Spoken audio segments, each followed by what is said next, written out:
भारतीय e commerce की दुनिया में ऐसे ऐसे पोर्टल्स अस्तित्व में आ रहे हैं जो दूर दराज के छोटे छोटे व्यवसायियों को ग्राहकों से जोड़ रहे हैं।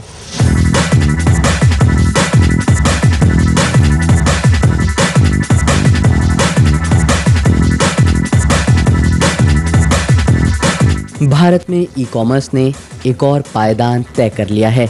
इसके माध्यम से एक छोटा सा बनारसी साड़ी विक्रेता अपनी साड़ियों को पूरे देश में बेच सकता है।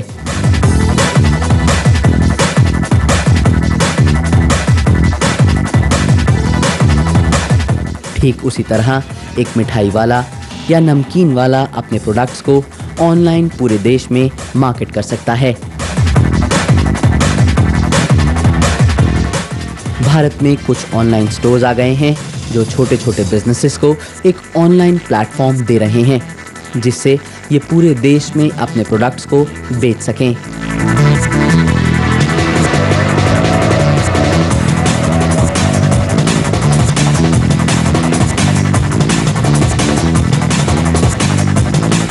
हिंदुस्तान जो है बेसिकली छोटे छोटे स्मॉल मीडियम बिजनेसेस से बना हुआ है।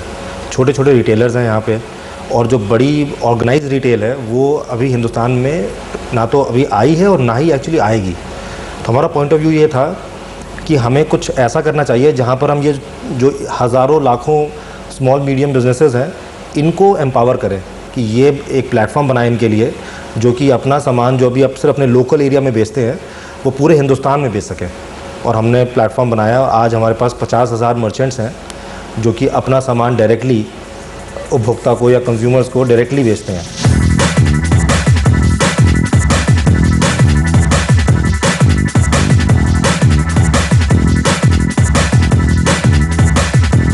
अब सवाल उठता है कि क्वालिटी कंट्रोल कैसे हो, छोटे बिजनेसेस को पेमेंट्स कैसे हो और डिलीवरी का सिस्टम क्या हो।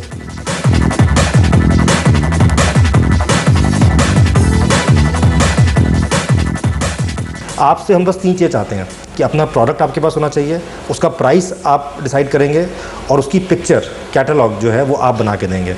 इसके बाद उसको मार्केट करना, उसका पैसा लेना, उसको आपसे आपकी दुकान से उठाना और कंज्यूमर तक पहुंचाना। अगर उसको पसंद ना आए उसको वापस लाना, पेमेंट हैंडलिंग, ये सारा का सारा काम शॉपक्लूज करता है आपके लिए।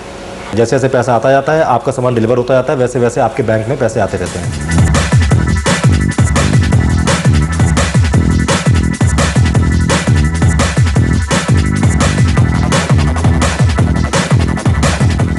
ऐसे मॉड्यूल्स में ऑनलाइन स्टोर्स की अपनी कई विशेषताएं हैं, जैसे COD यानी कैश ऑन डिलीवरी के बदले कैश बिफोर डिलीवरी पर ज़्यादा बल दिया जाता है।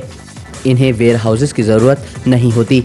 मार्केटिंग और प्रोडक्ट्स पर ज़्यादा ध्यान दिया जाता है।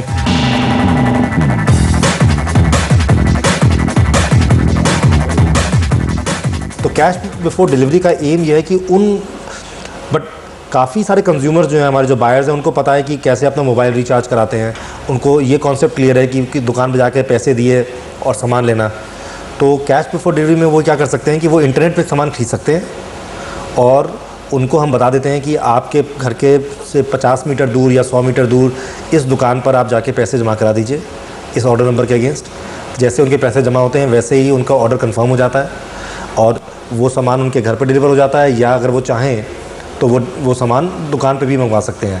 तो इसके 2 फ़ायदे हैं। एक तो जिनको डर लगता है कैश यूज़ करने में, वो भी ऑनलाइन खरीद सकते हैं, और वो लोग जिनके ऐसे एड्रेसेस पे रहते हैं, ऐसी जगहों पे रहते हैं जहाँ पर कुरियर डिलीवरी नहीं हो पाती है, वो भी सामान मंगवा सकते हैं किसी और दुकान पर या किसी बड़ी जगह पर जहाँ पर कुरियर डिलीवरी होती है।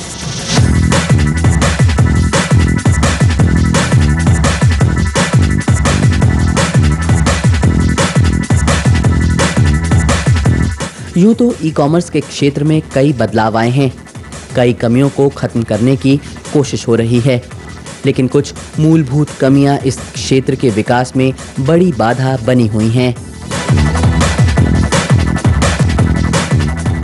हर स्टेट के अलग टैक्सेशन है, राइट। कुछ स्टेट्स में जैसे बॉम्बे है, जम्मू कश्मीर है, वहाँ ऑक्ट्रॉय बहुत इम्पॉर्टेंट है। केरला में सेल्स टैक्स चेंजेस हो गए हैं, यूपी में सेल्स टैक्स चेंजेस हो गए हैं। हम चाहते हैं कि गवर्नमेंट नेशन वाइड ये छोटे टैक्सेशन जो रीजनल टैक्सेशन से वो हटाए और नेशनलाइज करे टैक्सेशन को, और उससे पूरी ई कॉमर्स इंडस्ट्री को बेनिफिट होगा, और जो ट्रेडर्स छोटे छोटे स्टेट्स में बैठे हैं वो अपना बिजनेस अक्रॉस स्टेट लाइंस कर पाएंगे। So growth will be visible not just in the states पर विजिबल अक्रॉस द कंट्री। पूरा नेशन एक साथ आगे बढ़ पाएगा।